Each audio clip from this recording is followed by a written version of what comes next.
Hello everyone, welcome to my channel sparkling दीप्तिपन। जैसा कि आप सबको पता ही है कि मेरी जितनी भी वीडियोस होती हैं वो बच्चों से रिलेटेड होती हैं।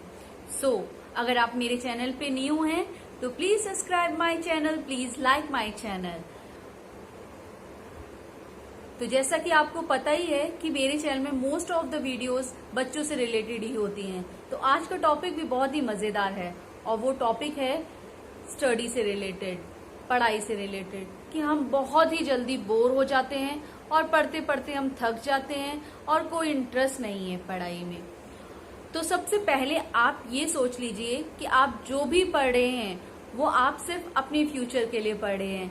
आप अपने पेरेंट्स के लिए नहीं पढ़ रहे हैं, ना ही आप अपने पेरेंट्स के प्रेशर में आके पढ़िए। क्योंकि आप जब ये सोचोगे कि जो भी हम पढ़ रहे हैं या ये जो भी पढ़ाई हम कर रहे हैं वो सिर्फ हम अपने फ्यूचर के लिए कर रहे हैं, तो जरूर देखना आपका फ्यूचर बहुत ही ब्राइट होगा। तो सबसे पहले मैं आपसे ये डिस्कस करना चाहूंगी कि जब भी हम पढ़ाई करते हैं तो कौन कौन सी प्रॉब्लम फेस करते हैं। चाहे वो प्रॉब्लम आप फेस कर रहे हो, चाहे वो प्रॉब्लम मैंने फेस की है, या अभी बच्चे जो फेस कर रहे हैं। तो वो कौन कौन सी प्रॉब्लम होती है जो हम पढ़ाई करते वक्त फेस करते हैं। तो सबसे पहली प्रॉब्लम है लैक ऑफ इंटरेस्ट, कि इंटरेस्ट ही नहीं आता पढ़ाई में, मजा ही नहीं आता पढ़ाई में, क्योंकि हम बहुत ही जल्दी किसी भी चीज से बोर हो जाते हैं। तो लैक ऑफ इंटरेस्ट, जिसमें हमें बिल्कुल भी मजा नहीं आता। The second point is we easily distracted. कभी हमारा ध्यान टीवी में चला जाता है, कभी हमारा ध्यान मूवी देखने में चला जाता है, कभी हमारा ध्यान फोन पे चला जाता है, कभी हमें मैगजीन पढ़ने को मन करता है। सो वी इजीली डिस्ट्रैक्टेड, क्योंकि हमारा पढ़ाई में मन ही नहीं है। So we easily distracted and we do silly mistakes in exams also. Yes, जब भी हम एग्जाम करते हैं आते हुए भी हमें ऐसा लगता है कि हमें सब कुछ आता है एग्जाम में, और जब हम सारा क्वेश्चन पेपर अटेम्प्ट करते हैं और उसके बाद हम घर आके चेक करते हैं तो हम देखते हैं कि हमने बहुत सारी सिली मिस्टेक्स करी है। इसलिए करी है क्योंकि हमने कंसंट्रेशन के साथ ही नहीं पढ़ा होता है।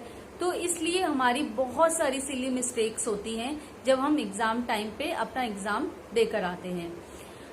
अब जब प्रॉब्लम है तो प्रॉब्लम क्यों होती है, ये भी है कि प्रॉब्लम तो है लेकिन प्रॉब्लम होती क्यों है। तो उसके भी बहुत सारे रीजन हैं।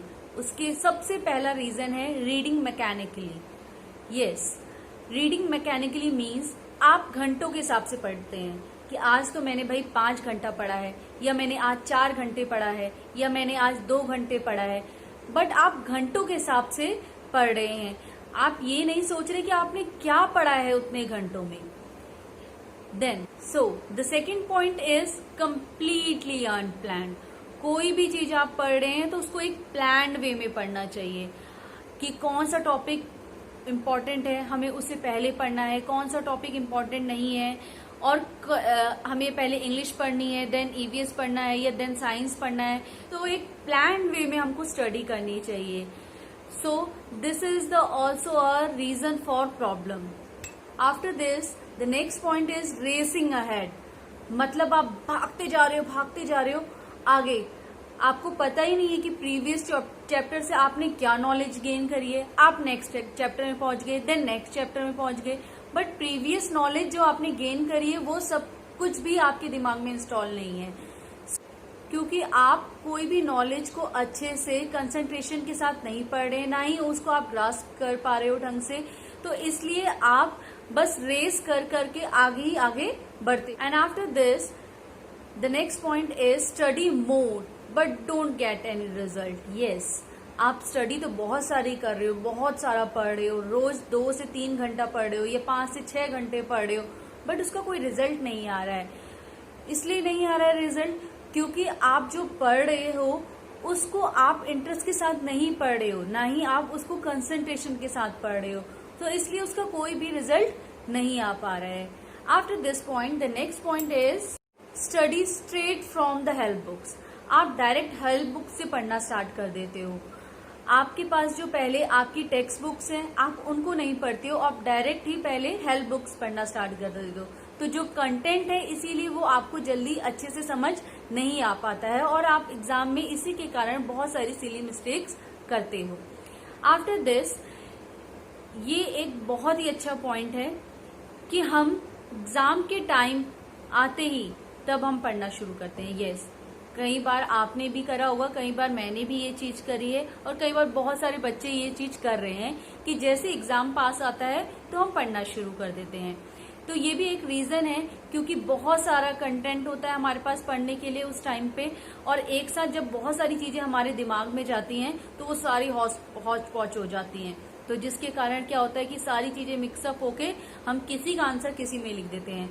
तो आपको ऐसे भी स्टडी नहीं करनी चाहिए, आपको एक प्लान वे में स्टडी करनी चाहिए। तो सबसे पहले मैंने आपसे ये डिस्कस करा कि कौन कौन सी प्रॉब्लम होती है जब हम स्टडी करते हैं, और वो प्रॉब्लम क्यों होती है, उसके बाद मैंने ये डिस्कस करा। अब जब प्रॉब्लम है और प्रॉब्लम क्यों होती है तो ऑब्वियस है उसका सॉल्यूशन भी होगा, तो उसके सॉल्यूशन भी मैं आपको बताती हूँ। तो उसके सॉल्यूशन ये हैं, सबसे पहला सॉल्यूशन ये है कि हमें बहुत ज्यादा घंटे पढ़ने से बेटर है कि हम कुछ ही घंटे पढ़े, लेकिन फुल कंसंट्रेशन के साथ पढ़े और उस चीज को बिल्कुल सोच समझ के पढ़े, उसको रिवाइज करें, उसको अपने दिमाग में अच्छे से इंस्टॉल करें। And the next point is next solution is एक वेल प्लान्ड स्टडी आप करें। आप कौन सा सब्जेक्ट पहले पढ़ना है, कौन सा सब्जेक्ट उसके बाद पढ़ना है, तो एक वेल प्लान्ड स्टडी करिए, एक स्केड्यूल बनाइए जिसके अकॉर्डिंग आप पढ़िए। आप प्रीवियस क्वेश्चन की प्रैक्टिस कीजिए, क्वेश्चन को रिवाइज करिए, उसको अपने दिमाग में अच्छे से इंस्टॉल कीजिए। And next solution is do not read mechanically, मतलब आर वाइज आप बिल्कुल मत पढ़िए कि आज मैंने 4 घंटे पढ़ लिए या आज मैंने 5 घंटे पढ़ लिए, उसका कोई यूज नहीं है, नो यूज। अगर आप 1 घंटे में जो चीज अच्छे से सोच समझ के पढ़ेंगे या कंसंट्रेशन के साथ पढ़ेंगे, उस टाइम पे आप जो अच्छे से सीख पाएंगे वो आप चाहे 4 घंटे पढ़ लीजिए चाहे आप 5 घंटे पढ़ लीजिए, अगर वो कंसंट्रेशन नहीं होगा तो आप वो चीज बिल्कुल भी नहीं सीख पाओगे। नेक्स्ट सॉल्यूशन, रीड स्लोली, धीरे धीरे अच्छे से एक एक कंटेंट को अच्छे से पढ़िए, एक एक चैप्टर को अच्छे से पढ़िए, ताकि आप उसको बाद में जब मेंटली रिवाइज करिए आईज क्लोज करके, तो सारा आप चैप्टर गो थ्रू हो जाओ और सारे चैप्टर को अच्छे से समझ पाओ।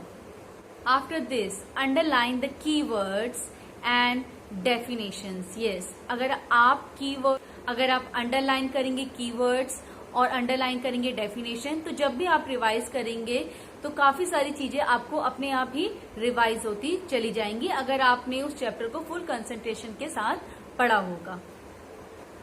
अगर आप साइंस पढ़ रहे हैं, नेक्स्ट सॉल्यूशन इज, अगर आप साइंस पढ़ रहे हैं तो उसके डायग्राम को आप बहुत अच्छे से देखिए, और देखने के बाद उसको एक बार रफली ड्रॉ करिए, देन उसको लेबल करिए, और फिर एक बार बुक क्लोज करने के बाद आप खुद से उसको ड्रॉ करिए। देखिए, डेफिनेटली आप बहुत ही अच्छा ड्रॉ कर पाएंगे। And the next solution is right the summary of the topic. आप जो भी टॉपिक पढ़ रहे हैं उसकी समरी एक बार जरूर लिखिए, ताकि आपकी उससे वोकैबुलरी भी डेवलप हो पाए और आप उस टॉपिक को अच्छे से समझ भी पाए, क्योंकि जब हम लिखते हैं तो वो अच्छे से हमारे दिमाग में इंस्टॉल हो जाता है। Next solution is do not keep many books around you. अपने चारों ओर ज्यादा से ज्यादा बुक मत रखिए। जब आप पढ़ने बैठते हैं तो जो भी पर्टिकुलर सब्जेक्ट आप पढ़ना चाहते हैं या जिसको आपको पढ़ना है, तो सिर्फ वही सब्जेक्ट अपने सामने रखिए और उसको पढ़िए। अगर आप बहुत सारे सब्जेक्ट अपने सामने रखेंगे, चाहे वो इंग्लिश है, हिंदी है, मैथ्स है, साइंस है, अगर सारे सब्जेक्ट आप अपने सामने रख देंगे और पढ़ आप ईवीएस रहे हैं, तो आप बहुत ही इरिटेट हो जाओगे। आप इरिटेट हो जाओगे, आप कंफ्यूज हो जाओगे और आपका जो भी ध्यान है वो सारा डिस्ट्रैक्ट हो जाएगा। और नेक्स्ट सॉल्यूशन ये है कि आप डीप ब्रीथ करिए, जिससे आपका माइंड भी बहुत पीसफुल रहेगा, आपका कंसंट्रेशन लेवल भी बढ़ेगा। और last and not the least, meditation. Yes, meditation बच्चों के लिए ही नहीं, बड़ों के लिए भी बहुत अच्छा है। मेडिटेशन के थ्रू हम अपनी कंसंट्रेशन पावर बढ़ा सकते हैं और हम अपने माइंड को बहुत ही लाइट रख सकते हैं, अपनी बॉडी को बहुत लाइट फील करते हैं।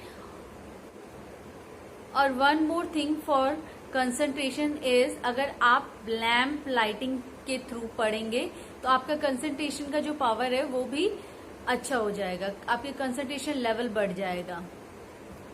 तो आपको मेरे जो सॉल्यूशन है वो कैसे लगे, प्लीज मुझे कमेंट बॉक्स में बताइए, और प्लीज आप सब ये चीजें इम्प्लीमेंट कीजिए। आप देखेंगे आपकी परफॉर्मेंस में बहुत ही अच्छा सुधार आएगा। सो आई होप आपको मेरी वीडियो पसंद आई होगी। मिलते हैं नए नेक्स्ट व्लॉग में नए कॉन्सेप्ट के साथ। So bye bye and take care.